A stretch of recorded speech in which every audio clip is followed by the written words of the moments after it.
Bonjour, ndeko na biso Placide. Bonjour, Papi Kombe. Oui, to yele loko tolingaki to tuno ma question muke po o ezali ko landela surtout na situation o ezali ko lekana mboka na République démocratique ya Congo. Avant to kende na biloko wana tolingi to nano to rappeler na date ya le 16 janvier 2001.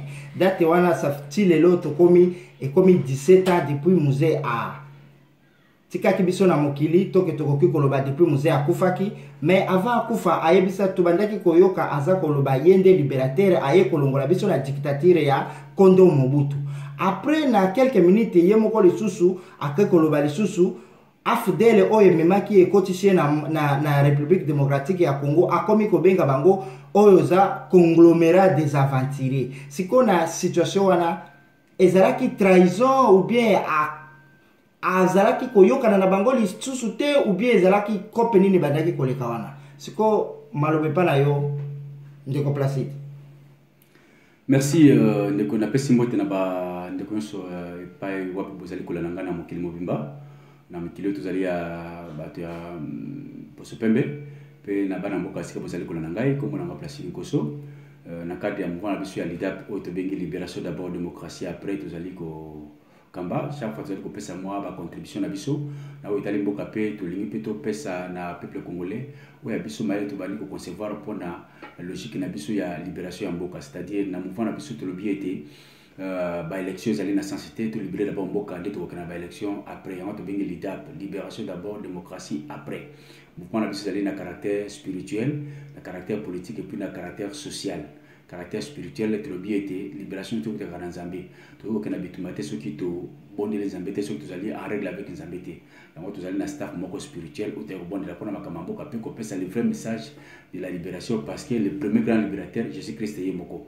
Deuxième aspect politique n'est pas koloba, c'est-à-dire par exemple le bien que mboka tanga la libération politique démocratie et la sensité parce que moto azayo ka mboka azana ba notion démocratique et démocratie ça la rezali ka façon moko ya kolala sabato pongi pour que y a ça la plan d'occupation ou azwa ki yango à partir ya ba maître naé donc il faut d'abord tout sikola mboka to libérer mboka avant to que na makamotali ba élection démocratie pas mater démocratie ezali lokola elamba ya sika oyo basengeli kolati sa mwana alors ça c'est l'activité pour na kolatisa mwana elamba ya sika il faut que sukola liboso ou kolatisa mwana elamba ya sika teta mazali salité et ko umelaté donc ça ne sert à rien de parler de la démocratie aussi longtemps que le pays est sous occupation.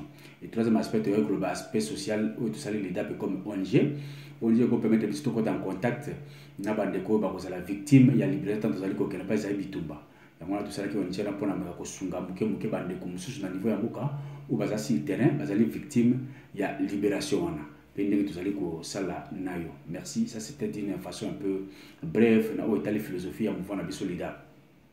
Merci pour la question na yo o tuninga koyeba par rapport na date le 16 janvier 2001 ndenge Moussé Kabila azalaki assassiné et puis na ndenge na zwa ki moko bandego ba maki na pouvoir AFDL abenga ko conglomérat d'aventuriers et ceux qui zalaki trahison ou ceux qui zalaki conséquence il y a pacte ou zalaki non respecté ezalaki non respecté. Voilà un peu dans la question na kozala mukuse mingi parce que zali histoire moko ya mawami pour na biso peuple congolais tant vous allez ko ka assassinat ils ont seulement na kati ya régime moko boye ba que il y a ça ne va pas assassiner zali ba signe mabe na kati ya gestion ya mboka. Donc si Kabila a été assassiné c'est qu'il y a quelque chose qui ne marchait pas.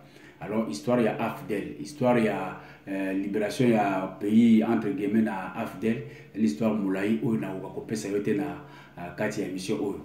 Mais na ko pesa waka aspect général ou salemi. Ce qui ou yela ki Kabila yela qui est d'abord lui-même est responsable. Il m'a dit responsable na ou yela qui parce que tout simplement il n'était jamais conscient qu'il était chef de l'État. Monsieur Kabila, aujourd'hui, je peux dire avec beaucoup d'assurance que Atikala cause à la sûreté qu'il est chef de l'État. Au bout de la vie, il y a comme ça, aujourd'hui, le komoko boye, au bout de la gérer le komoko boye, il y a beaucoup de choses qui ont est-ce que le cause à Kangai, Kangai n'a pas consi, est-ce que je suis réellement le chef de l'État? Donc Kabila n'était pas sûr qu'il était chef de l'État. Peut-être qu'il n'était pas préparé à être chef de l'État, et bien comme il s'était autoproclamé. Qui n'a plan et fidélité, il ne se sentait pas vraiment dans ce fauteuil de chef de l'État.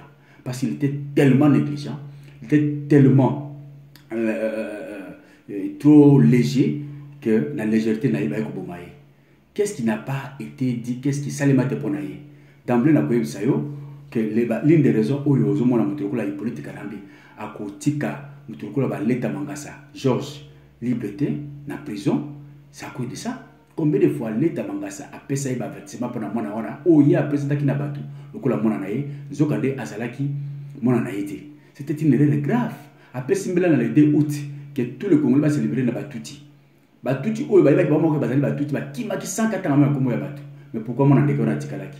C'est parce que le président qui a la mona nae oh ce n'était pas son fils.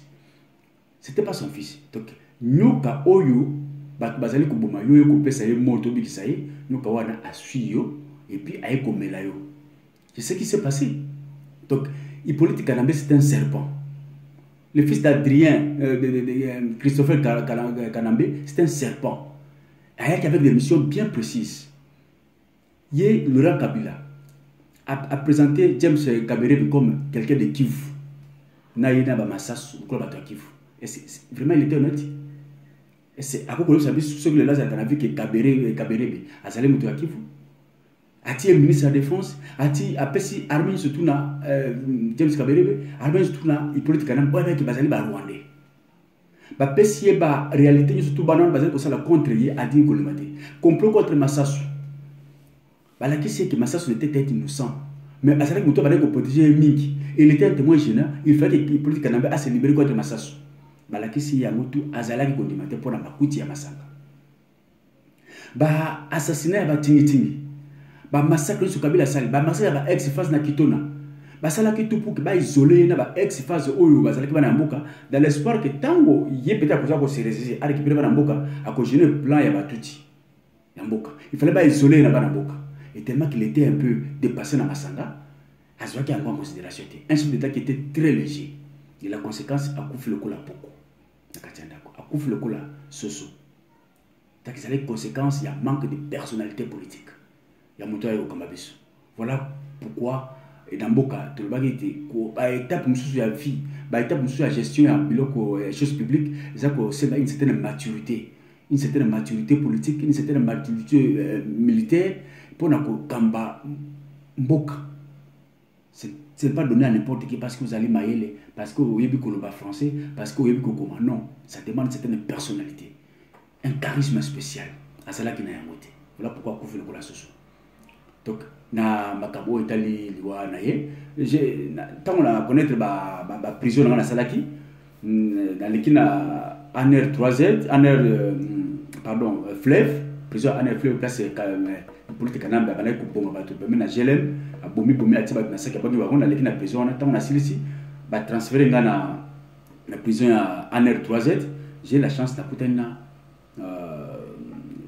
nani DG l'État Mangasa, Wazalaki, Mokozi Albosso, Anel, chargé à sécurité. Selon Naye, Nakas Papa, Georges Souzako, la Nagasiko, Mona, Zako, Samakamona, Naïb s'occupe bien. Avec le temps, j'étais très rigoureux. Kabila ne fera pas loin si c'est ça la vraie politique, la sécurité, vous allez l'aïe. C'était le 8 octobre 2000. Le 8 octobre 2000. La femme de bureau à Mangasa.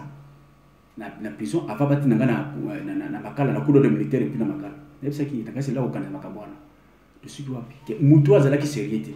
Donc voilà un peu en bref pour que na musikate c'est Hippolyte Kanambe qui a tiré le rang de Kabila. Il n'est pas dit que Yosi Mamandoki, vous comprenez. Donc les lots oyo d'accord par exemple typique américain. Est-ce que Ousmane Ben Laden a banay Kobima Kobet Mandoki c'était son mouvement Al-Qaïda Kotina Bato. Mais lui-même, la tête est passante, le cerveau moteur et un mouvement azali plus dangereux que moto azali au terrain. Donc c'est lui qui a conçu le Ouaya Kabila. Ce sont les Rwandais, Paul Kagame, c'est Hippolyte Kanambe, James Kabarebe et Museveni. Plus bien sûr la mère de la communauté internationale, donc c'est qu'on parle de Rachidi, tout ça, c'est un film.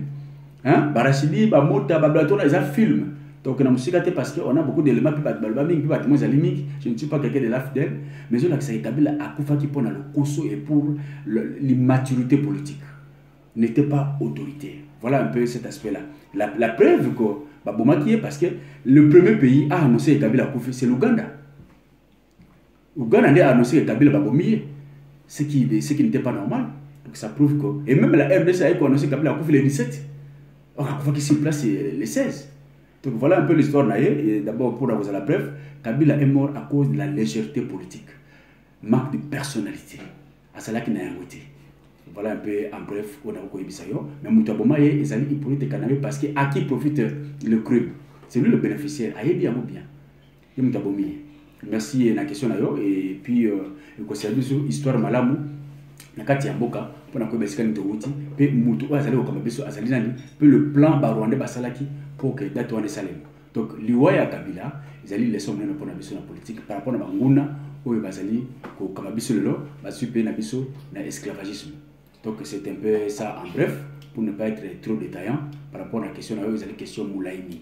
Ok, to yoki vraiment biloko lobi wana eza ko pesa biso mwa espoir pe eza ko fungola biso bongo lisusu poto yeba malamu histoire ya mboka na biso ndenge elekaki pe ndenge ezali ko kende pona ze ko zongela lisusu pona conseil vraiment ko pesa ba congolais po situation wana elekelaki ba congolais mingi bayebaki te ba congolais mingi badaki ko kanisa ke eza ba kumoko euti kuna melelo ndeko yeko yebisa biso ke ezalaki vraiment ku eutaki epaya mwana serpa sikoyo toza ko lobela lelo pona bandeko na biso ba congolais poto toza ko talela vraiment congolais aza simple vraiment pona ko corrompre aza vraiment peuple moko très corruptible donc na jemu ke kaka bakoki ko corrompre ye est-ce que na kolanda situation ndenge musée akufaki na situation toza ko kende nango est-ce que omoni vraiment liboso changement ko kiko zo po congolais simba makambo na maboko lilo beze para yo bon nana rectifier moi là comme uti kolobana. Donc, conception, plan ya Kabila Kabila, ezala ki politique na plan communauté internationale. Outi musika. Mais Kabila azali moto oyo azala ki plus proche ba utiliser ki pour que ye aya kozwa esika wana. Vous comprenez? Donc plan ya musée outi ki musika et ezala ki conçu na mindele avec le pays voisin. Donc Rwanda, Ouganda et puis tous les outils pas pour kokisa pour ça na bango ya kozwa mabele na biso. Kabila n'était que, Hippolyte Kanambe n'était que élément utilisé à partir de faiblesse, manque d'identité, il y a Kabila Yemoko.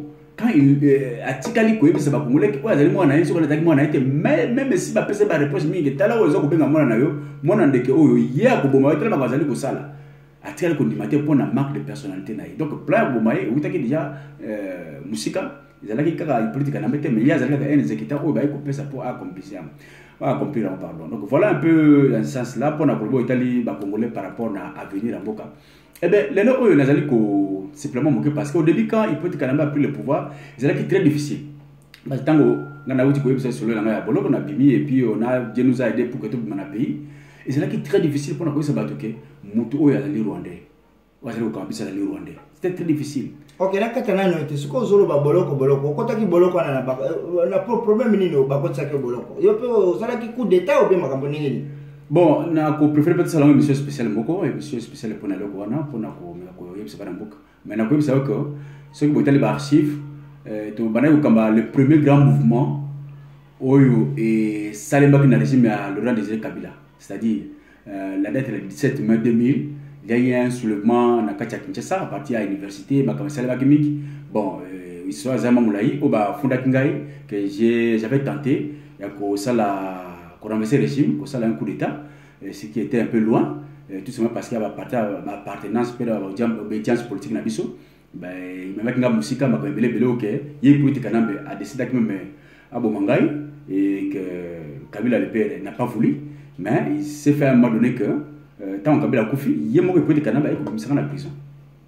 Il est en prison, après 16 heures, mais il est à 18 heures, sous ordre à moi c'est Congolo qui était ministre de la Justice avec le conseiller naïe Célestin Sibalonza. Il est en prison à 18 heures. Et puis, tant que nous avons prison, il y a un coup d'ordre militaire avec des conseils, qui m'a belé. Bon, ça, on va faire ça toute une émission. Mais c'est là que ma camarade instabilité ou trahison, ma camarade politique régime. Donc, on va un peu à détail prochainement.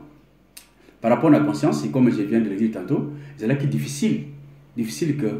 Pas n'importe quoi, mais il a fallu avec aide à parler de Rwanda, pour démontrer que moi, on a des Rwandais. Aujourd'hui, je suis dans la joie parce que c'est tout Congolais qui sait qu'aujourd'hui, il peut être Kanambe Rwandais. Mais ce qu'on concessionne, maintenant, il y a un côté. Comment se débarrasser à Munguna. Donc, il peut être Kanambe, comme le Qu'est-ce que je peux donner l'exemple pour les Congolais? Le coup là, l'IANZI. Vous comprenez l'IANZI, non? L'IANZI, quelle que soit la bonne opération pour ça, pour cause au quartier, on tire la cicatrice. Donc le passage du politique Kanamé au Congo est la cicatrice pour toute l'histoire du Congo. Que le Congo a été colonisé par un Rwandais et politique Kanamé. Mais maintenant qu'il faut, il faut que tous ces récits soient acceptés. Le Congo doit accepter, c'est une humiliation. Tu dois accepter et par après, tu dois récupérer un boga. Tu dois récupérer l'humiliation. Il y aura toute une stratégie comment récupérer l'humiliation. Donc il faut ça, mais tu dois comment se débarrasser. Je crois que le message est commis très, très, très suivi partout et que tout se débarrasser. Les moyens, les stratégies, et on tous allés tient en place, l'équipe tient en place pour se débarrasser. Et la première stratégie, c'est que les élections, elles allaient mabé, tout se libérer d'abord dans mon pays, il politique canadien qui est rwandais. Ok, merci. Et je vous remercie. La situation mais liloba ya suka poto pour tirer monsieur poto comme vraiment na suka liloba ya suka oyo koki ko pesa moi espoir na ba congolais liloba za ipana yo. Bon congolais le basuka ezalité. Le basuka ezalité. Mais elle prise de conscience. Prise de conscience parce que mboka ezali kokenda. Mboka ezali kokenda. Maintenant que tu as déjà identifié Batou, qu'est-ce qu'il faut faire? L'ennemi est déjà identifié. Il faut commencer d'abord par là où on doit commencer. Il faut se débarrasser d'abord de tous les Congolais. Où ils vont collaborer, ils vont penser que nous sommes à côté de la chambre. La personne qui n'a pas dit que ceux qui sont allés dans le salon, nous sommes à côté, nous avons beaucoup de facilité. Parce que ça, c'est la place à bon manaté. Mais ceux qui sont à côté de la chambre, nous sommes à côté de la chambre, à côté abîmé, à l'équipe à côté abîmé, et que ça la place de bon maï. La chambre n'est pas Congolais. Ce sont les Congolais qui ont fait qu'ils peuvent être canamé lelo, à comment, au babengi gangi, à comment incontournable, sur basa que c'est là, le babengi autorité morale. Ça c'est l'idiotie. Alors il faut que les Congolais se débarrassent de Bango, malais peut concevoir plan pour Bango, tout ça là prochainement. Donc voilà les Congolais, prenez-vous en charge. Beaucoup de gens mais tous ces récits pour nous la politique canamé qui est rwandais et qui nous dirige na Mandoki. Merci.